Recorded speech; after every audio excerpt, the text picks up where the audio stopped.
Se trata de indagar en las posibilidades de intermedialidad que tiene unos textos ensayísticos de contenido político situados en un momento histórico muy determinado, como son los espejos de príncipes, fundamentalmente en la época de los Austrias, para observar en qué medida es posible que no ya los contenidos por un lado, ni la enunciación intertextual por otro, sino en su conjunto. Pero se trata aquí de ver una intermedialidad más ceñida a la encrucijada entre discurso y relato y, por tanto, nos ceñiremos a esos textos que tienen contenidos políticos, si bien no necesariamente están pensados para su difusión entre públicos especializados de la política. ¿Cuáles son los objetivos que nos hemos marcado en esta investigación?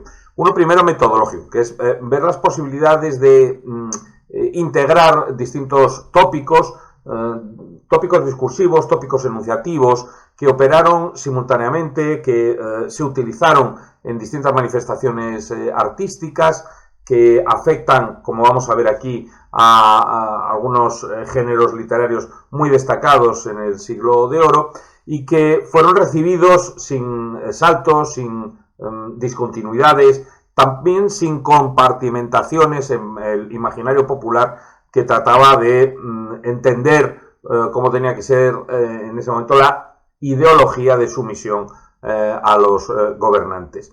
Y en segundo lugar, un objetivo teleológico, y es averiguar si la intermedialidad discursiva de la que aquí hablamos, particularmente entre la prosa no ficcional y el teatro, es verdad que hay otros géneros, poesía no ficcional, prosa ficcional y teatro, pero fundamentalmente el teatro, da cuenta de las mismas imágenes del poder, que es lo que nos interesa averiguar, con un objetivo complementario, que es ver en esa estructura ideológica propia del mundo del siglo XVI y del XVII, es decir, en el paso, para utilizar etapas cronológico-culturales entre el Renacimiento y el Barroco. Bueno, tenemos que partir necesariamente de la vigencia de los géneros literarios para poder hablar de intermedialidad entre algunos de ellos. Hemos puesto los criterios fundamentales que hemos seguido para distinguir entre unos géneros y otros.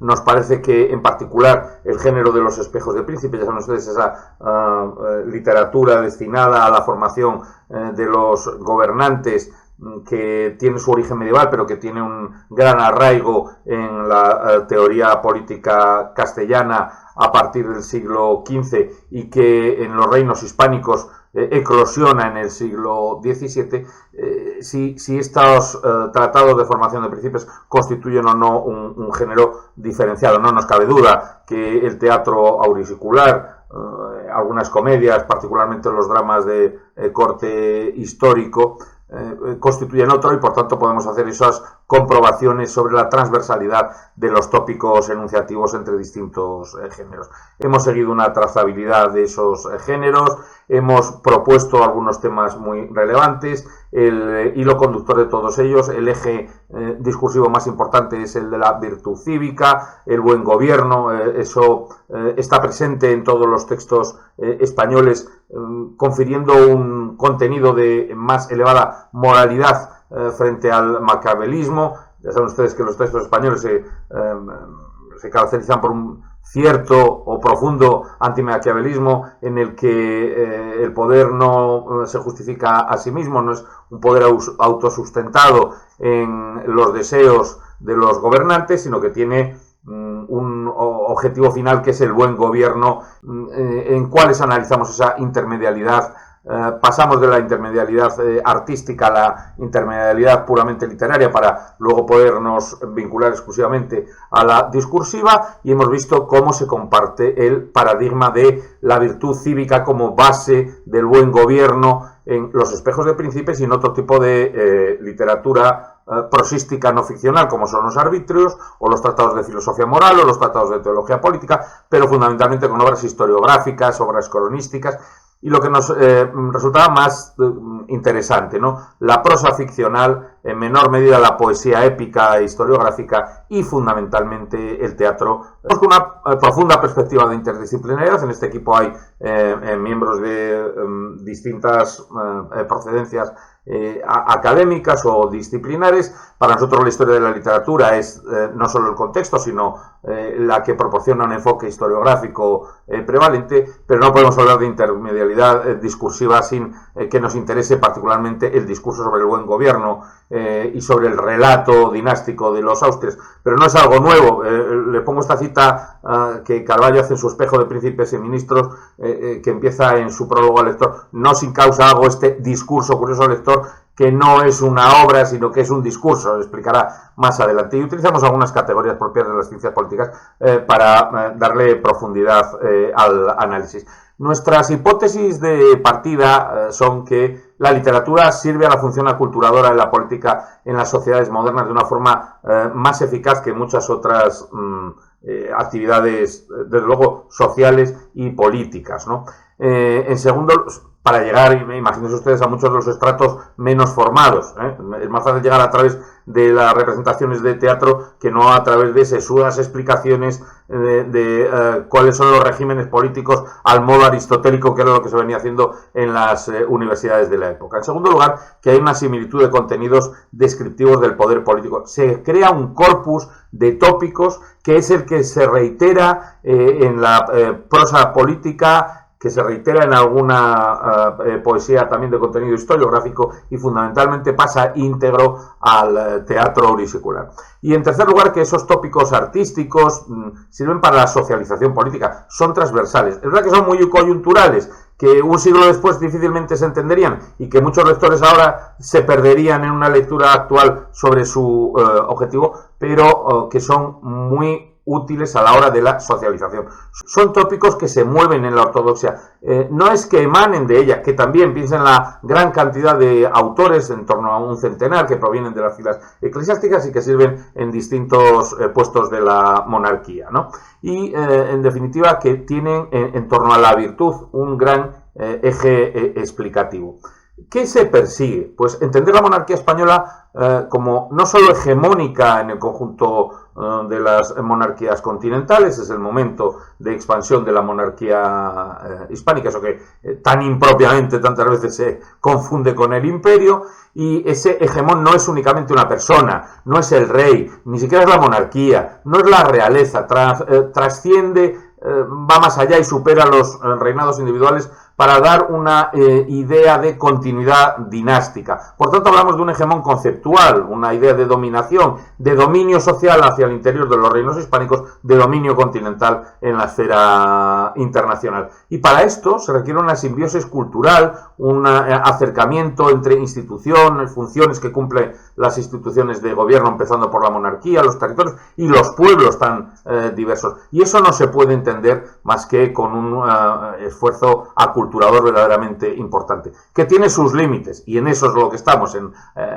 perfilar cuáles son esos límites que la intermedialidad no puede salvar, ¿no? Muchas enunciaciones distintas con muy poca formalización, más dificultades en la enunciación, por ejemplo, en el teatro, que con los recursos a la retórica de los tratados políticos.